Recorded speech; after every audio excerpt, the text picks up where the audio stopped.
Yo, what's up everybody? It's Psai. Welcome to another video. So today I've got the long-awaited deck profile for the Kashtira Diabellstar Tenpai strategy. So let's just get right into it. All right, starting off with the Kashtira package. So as you saw in the combo video last time, we have the ability to overlay into our Draco Sack to get into our Tenpai engine. So we want to make sure that we see our names. So 3 Fenrir and then 1 Unicorn, along with the 1 Rise Heart. The 1 Rise Heart is essentially if you just have access to Fenrir, you can activate the effect, search this. You will have to use your normal summon, but at least it will allow you to get into your Tenpai engine. Very cool. Then we have the 1 Birth. If you happen to draw your Unicorn, it's just so that you can ensure that you're going to be able to have a very powerful grind game if it does get to that point where the ban list caused Tenpai as a deck on its own legs to not be able to have that grind game since you only have 1 Chandra and Pydra doesn't give you access to a bunch of powerful stuff anymore because all the good cards to search are now limited. The Sangan Summoning and the Sangan Kaiman. So this allows you to have that extra push and put a lot of pressure on your opponent going second. We do play the 3 field spell as well, so we can decide which of these pieces that we want in our hand to push forward. So that's the Kashtira package. The next is the Diabellstar engine. So making Draco Sack is automatically by itself access to your Tenpai engine, so you want as many level 7 extenders as possible. I thought about putting Pinkertops in, but the fact that the Diabellstar engine gives you extra disruption is very powerful. And you can even actually consider this budget since we're not playing the Azamina cards. Our targets for Diabellstar are obviously the Wanted poster for Sinful Spoils.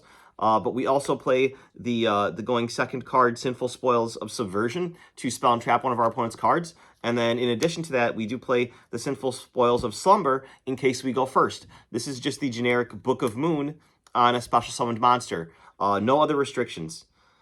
Very, very powerful cards. It can help you going second. It gives you an extra level 7 body that you can use to make your Draco Sack. So it's just a very powerful push. And you can even get a draw out of it as well to boost consistency. So still a very powerful engine. It's a shame that they don't have original Sinful Spoils anymore for this. But it lets you open your mind to use this card for other combos, like getting a level 7 body on board and getting to spell and trap one of your opponent's cards, or having a little bit of follow-up.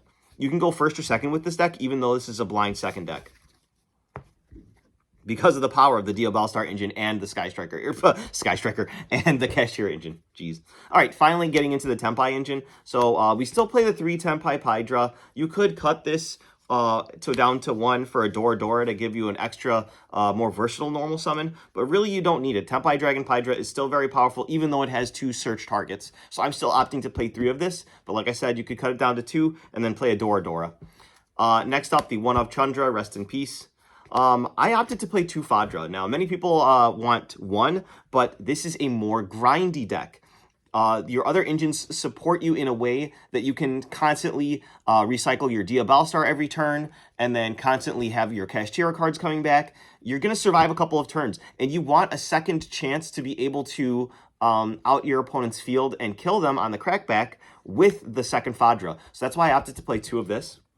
Next up, obviously, you're going to need your 2-gen Roku. You can't just get away with 1 anymore now with what they did with the ban list. So opt for 2. I think 3 is honestly too much. But yeah, 2 is definitely the sweet spot for this to give you enough names and enough consistency. And then obviously, you're going to be playing the 1 Sangan Kaiman and the 1 Sangan Summoning.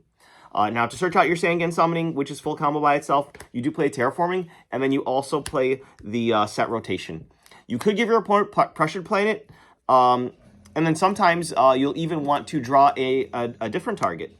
What I really hate about playing Set Rotation in a deck that has only 2 different field spells is the fact that if you draw your 1-of field spell and you draw Set Rotation, it's a dead card. And that's happened to me in tournament at least twice, and that's 2 times too many. So what I opted to do for this one is not only play the Pressured Planet, but the Sangan Summoning and Way Where There's a Will. You're blinding second in this strategy, and if you read this card, it's essentially Pot of Prosperity, except without the restrictions. You get to see more cards on the top of your deck, or your opponent will have to out it. Either way, you're seeing more cards, and it's not a bad card to draw, and it makes your very powerful set rotation even more powerful. So if you don't understand this card, you can just go online and read it. But essentially, you look at your opponent's cards they control, and you excavate the number of cards from the top of your deck equal to the number of cards they control. Then you take one of those, you add it to your hand. Then you put the rest on the bottom of your deck in any order, along with one other card from your deck. So it cycles one of your bricks back into your deck, and then it also grabs any one of those cards that you saw on the top of your deck. So like, say your opponent ends on like 5 cards on their field, like 2 spells and traps and then 3 monsters. You can go ahead and activate Way Where There's a Will and look at the top 5 cards of your deck. That's basically prosperity. So that's really cool. And then finally, defensive cards and hand traps. So I opted to play a ton. The normal version of the Tenpai strategy that I've played always was the Sky Striker method. But you can do a lot more with hand traps in this format. Like, this is just a hand trap format.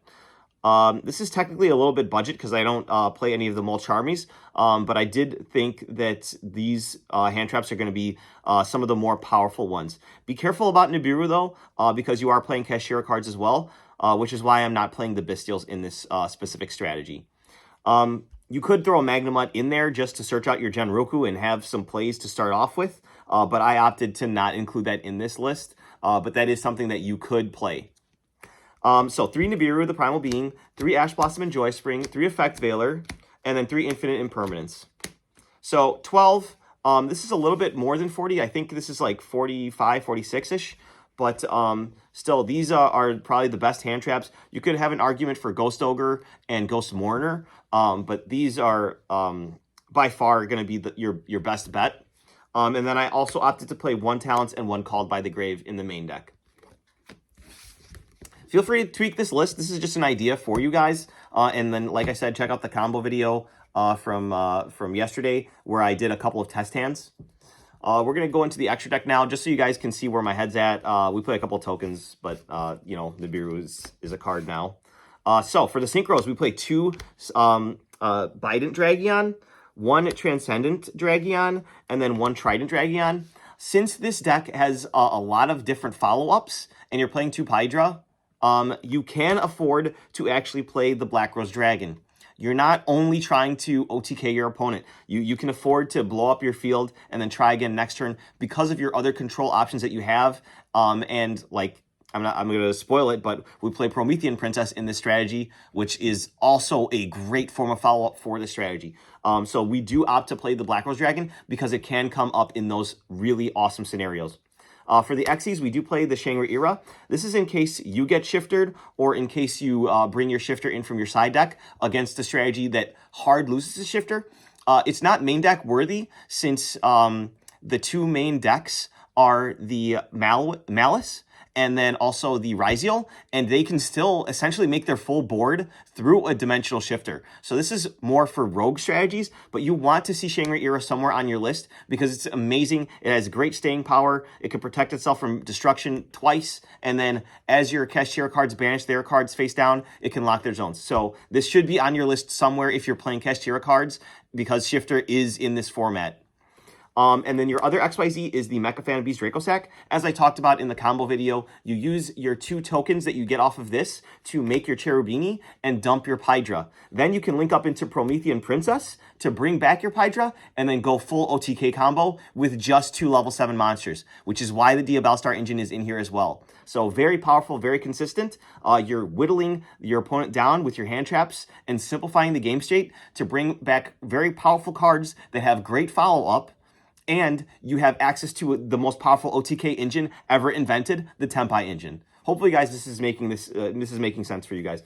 Then to get out of sticky situations, we have Hida. You can bring back one of your opponent's Ash Blossoms, or if you're somehow playing the Mirror, you can bring back one of their cards and then go full combo from there. But something that people don't realize about this card is that this card by itself can go into battle phase and just really put a damper on your opponent's turn. Let me describe this in a scenario that you have your Fenrir, and you're locked out of XYZ summonings for some reason. Say you have your Fenrir, you can activate the effect to search out your Rise Heart. you can normal summon this, go into Hida, enter battle phase, crash with one of your opponent's cards, damage step, activate the effect to search, and you literally add Gen Roku and go full Tenpai combo. So don't forget about this effect to search during your whenever it's destroyed by your opponent. Very, very powerful card. Can get you your full combo by itself. So don't forget about this, guys. It's in your extra deck for a reason. Next up, Striker Dragon. Just to make your SP a little bit easier, sometimes you don't have access to an extra deck monster to make your SP to banish, but you're only doing that when you know you have a ton of follow-up and you know for a fact you cannot kill your opponent. Because you cannot attack directly the turn that you use SP Little Knight's banish effect, okay? All right. Next up, since we are a grindier deck, you can afford to play 2 Heavenly Spheres. Usually you're only playing 1 at this point because, like, if you're getting to the spheres, then they made you go first and you're just praying, basically. In the Fiendsmith Tenpai deck, you're going to end on this going first with the DDD Wave King High Caesar, which is a very powerful board in and of itself. But for this strategy, you're not really trying to go first. You're trying to go second and kill your opponent. So if it does get to a grindy game, you do have 2 of these Heavenly Spheres, and one can afford to get ripped by the Unicorn, which is really nice.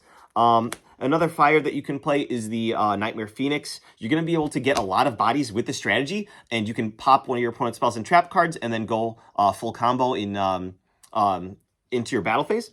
And then finally, shout out to Team Bad Cards for the SP Little Knight. This card is just a very broken control card, and this deck can pivot whichever way you need it to. If you want to play control, then you've got your SP Little Knight, but if you want to OTK, you've got the rest of your Tenpai engine.